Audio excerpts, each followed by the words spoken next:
जो मारे सो मीर। राजनीति में ये बात पूरी तरह लागू होती है।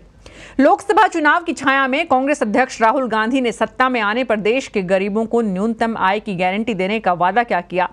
दूसरे ही दिन राजस्थान के मुख्यमंत्री अशोक गहलोत ने इसे लागू करने की बात तक कह डाली।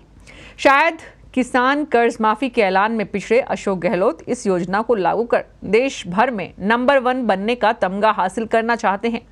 ये बात और है कि सरकार महीने के 1.5 महीने बाद ही सरकार बनने के प्रदेश में किसान कर्ज माफी की तस्वीर साफ नहीं कर पाई है। इसीलिए विपक्ष को लगातार हमला करने का मौका मिल रहा है। तो क्या अब ये नई कोशिश कारगर होगी? देखिए। क्या राहुल ने छीन लिया मोदी का अगला मास्टर स्ट्रोक? गरीबों को न्यूनतम आय की गारंटी देने के ऐलान के मायने क्या? क्या इस ऐलान का चुनावी फायदा मिलेगा कांग्रेस को? योजना को कैसे साकार कर पाएगी कांग्रेस? ऐलान करने में क्यों पिछड़ गई मोदी सरकार? क्या राजस्थान से होगी योजना की खोज? कांग्रेस अध्यक्ष राहुल गांधी ने छत्तीसगढ़ में न्यूनतम आय गारंटी योजना की घोषणा क्या की? कांग्रेस शासित राज्यों में इसे लागू करने को लेकर हलचल शुरू हो गई है। राजस्थान के मुख्यमंत्री अशोक गहलोत ने इसे दुनिया की ऐतिहासिक योजना बताते हुए कहा कि सरकार अपने प्रदेश में न्यूनतम आय देने की योजना लागू करने की दिशा में काम कर रही है। अगर ऐसा होता है तो राजस्थान देश का पहला ऐसा राज्य होगा जहां जनता के खाते में न्यूनतम आय पहुंचाई जाएगी। अगर बेरोजगार लोगों को भत्ता देने का हो तो ये घोषणा तो अपना आप एक इतिहास बन चुकी है और मैं समझता हूँ इसको सरकार बनेगी तो पूरा करके हम लोग रहेंगे। मैंने तो तैयारी शुरू कर दी आज से ही कि ये घोषणा किस प्रकार लागू हो सकती है और किस प्रकार लागू होनी चाहिए, क्या मॉडल बनना चाहिए, ये मेरे सोच का अंग रहेगा। क्योंकि ये एक मुल्क के लिए, एक नागरिकों के लिए जरूरी है। दुनिया के मुल्कों में भी सोशल सिक्योरिटी होती है। कम से कम हमारा मुल्क भी आज इस स्थिति में आगे 70 साल के बाद में आज हम लोग भी सक्षम हैं। अगर इच्छा शक्ति हो सरकारों की तो मैं समझता हूँ कि ये सब बातें संभव है।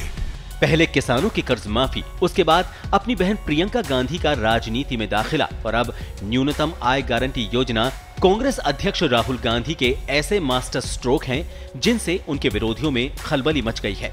छत्तीसगढ़ में इस योजना का ऐलान कर राहुल ने मोदी सरकार की तैयारियों पर पानी फेर दिया है। दरअसल न्यूनतम रोजगार गारंटी की बात कर राहुल ने उस वर्ग को साधने की कोशिश की है जो 2 जून की रोटी का जुगाड़ नहीं कर पाता है। अब हम एक ऐसा कदम उठाने जा रहे हैं जो दुनिया की किसी भी सरकार ने नहीं उठाया हुआ और यह काम सिर्फ कांग्रेस पार्टी कर सकती है।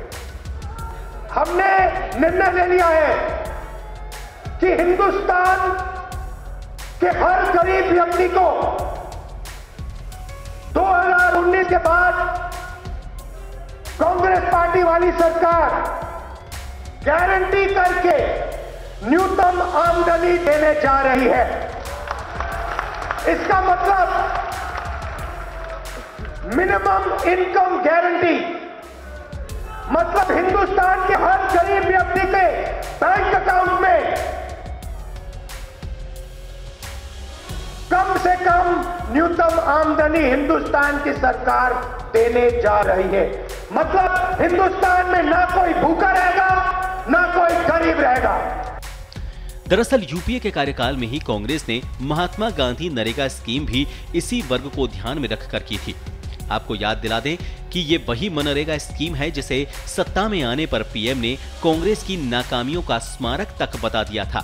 ये बात और है कि हर साल मोदी सरकार ने मनरेगा में बजट प्रावधान लगातार बढ़ाया। ये बात भी और है कि पीएम दावा कर रहे हैं कि सीधे खातों में मनरेगा की मजदूरी ट्रांसफर कर भ्रष्टाचार खत्म किया गया है। कांग्रेस अध्यक्ष की न्यूनतम रोजगार गारंटी योजना के ऐलान का एक पक्ष ये भी है कि लाभान्वितों के खातों में हर महीने एक निश्चित रकम पहुंचाई जाएगी।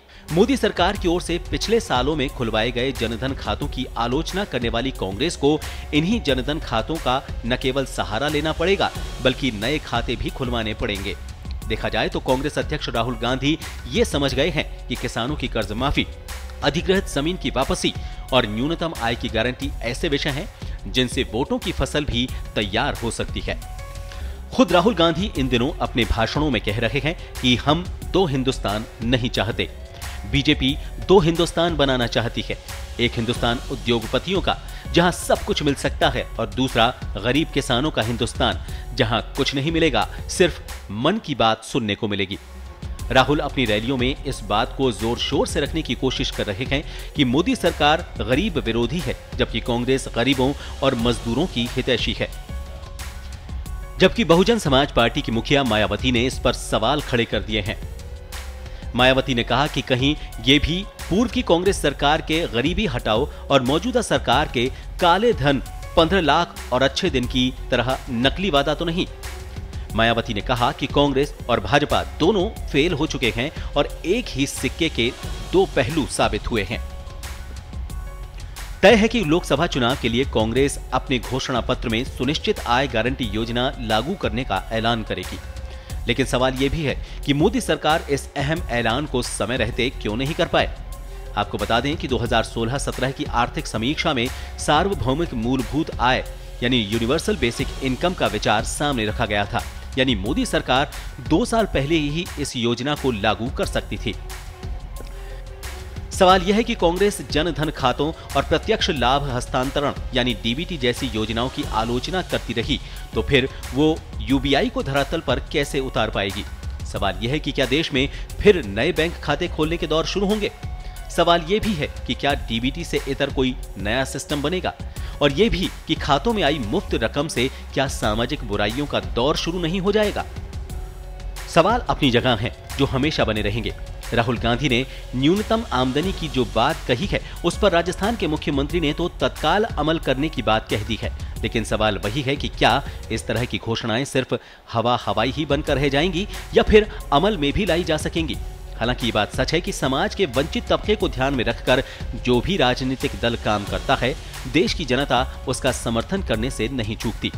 नतीजे चाहे कुछ भी हों, इतना तय है कि राहुल गांधी ने ये बड़ा दांव चल दिया जो आगामी लोकसभा चुनाव के लिहाज से काफी अहम साबित होगा। ब्यूरो रिपोर्ट, पत्रिका टीवी, जयपुर।